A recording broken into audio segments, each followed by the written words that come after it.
La polygamie est une institution légale en droit musulman. Dans le Coran, on lit « Eh bien prenez des épouses, par 2, par 3, par 4, parmi les femmes qui vous plaisent, mais, si vous craignez de n'être pas juste, alors une seule. » Cette référence claire est la seule que l'on retrouve dans le Coran. Au sujet de la polygamie, ce verset du Coran permet d'épouser jusqu'à 4 femmes sans l'imposer pour autant. Il insiste sur la nécessité d'être juste avec ses femmes, sinon, l'homme ne doit pas épouser plus d'une femme. Toutefois, on ne doit pas aller jusqu'à l'annulation du contrat de mariage dans ce dernier cas. Les jurisconsultes musulmans sont unanimes pour que la justice, dans ce verset, signifie la justice matérielle, c'est-à-dire la possibilité financière du mari d'entretenir ses épouses, logement, nourriture, habillement. Un autre verset du Coran parle de la justice entre les femmes. Vous ne pouvez être parfaitement équitable à l'égard de chacune de vos femmes, même si vous en avez le désir. Ne soyez donc pas trop partiaux et ne laissez pas l'une d'entre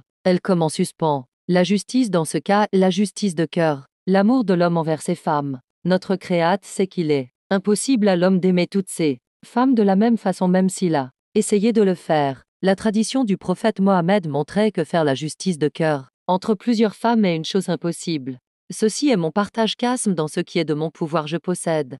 Ne me reprochez pas pour ce qui est ton pouvoir et non pas du mien. Dès lors, d'une part, il est impossible de faire la justice de cœur entre plusieurs femmes. D'autre part, il est difficile à l'homme d'appliquer la justice matérielle entre elles. Toutes ces difficultés permettent aux juristes musulmans de nos jours de parler de l'institution de la polygamie comme une exception qui a été tolérée par une nécessité.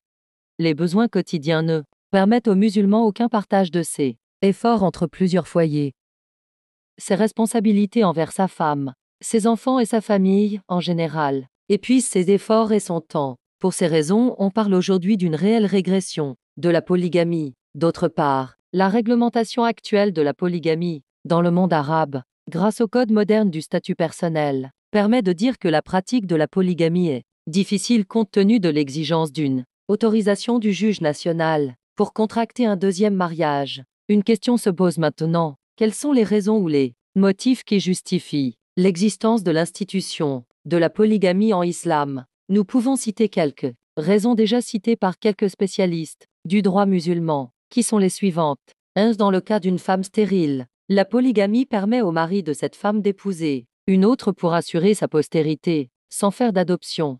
2. Lorsqu'une femme est atteinte d'une maladie incurable et que son mari ne peut pas s'approcher d'elle, la polygamie lui permet d'épouser une deuxième femme pour satisfaire ses besoins sexuels sans abandonner sa première femme. Si l'institution de polygamie n'existait pas, le mari serait tenté de commettre l'adultère. 3. Après chaque guerre, le nombre de femmes est toujours plus élevé que celui des hommes. La polygamie permet d'établir l'équilibre nécessaire en assurant un taux élevé de natalité. Les historiens de guerre nous ont montré comment les États, qu'ils sortent vainqueurs ou vaincus, ont cherché à assurer cet équilibre et à augmenter le taux de natalité. En Allemagne, après la Deuxième Guerre mondiale, il y avait des partisans d'une polygamie restreinte à 2 femmes. 4. Dans certaines situations, la capacité sexuelle de l'homme est plus forte que celle de la femme. La polygamie permet alors à l'homme de ne pas souffrir de cette situation. En tolérant l'existence de la polygamie, l'islam n'a pas inventé une institution nouvelle, et ne l'a pas encouragée non plus.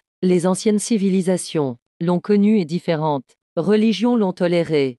Si tu as aimé la vidéo, je t'invite à la liker, à la partager et à t'abonner. Vérité et Dounia, nos bonnes actions voyageront avec nous. Le reste restera ici.